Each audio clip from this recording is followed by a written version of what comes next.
இப்போ ஏதாவது ஒரு விஷயத்தை கண்டுபிடிச்சாங்கன்னா இந்த ரெசிபியில் கொடுத்து இந்த ரெசிபி வந்து உருவமாக தான் ஓகே இந்த ரெசிபி இந்த மிருகத்தோட எலும்பு தான் இது சொல்லிட்டு அவங்க எடுத்து இது கூட வச்சுருவாங்க.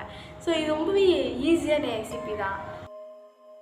ஆனால் என்னன்னா ஒரு இது பார்த்தேன், இந்த வீடியோ நான் போகிறேன் ஆனால் சொல்லிக்கலாம் இந்த ரெசிபி கிட்ட வந்து இலை கொடுத்தாங்க. இந்த ரெசிபி வந்து ஒரு சயின்ஸ் என்ன பண்ணியிருக்காங்கன்னா இலை கொடுத்துருக்காங்க. இலை வந்து சாப்பிடுதா அப்படின்னு இலை கொடுக்கோன்னே அந்த இலைக்கிட்ட போது மூந்து பார்க்குது, அப்படி பின்னாடி வந்துடுது. ஏன் பின்னாடி வருதுன்னா அந்த ரெசிபி வந்து அந்த இலையை சாப்பிடாது, அது சாப்பிட பிடிக்காது. அந்த இலையை வச்சு அந்த ரெசிபி விளாண்டுக்கிட்டு இருக்கு. லைக் அது வந்து விளாடுது, மேலே குதிச்சு குதிச்சு குதிச்சு குதிச்சு விளாண்டுக்கிட்டே இருக்கு தெரியுமா.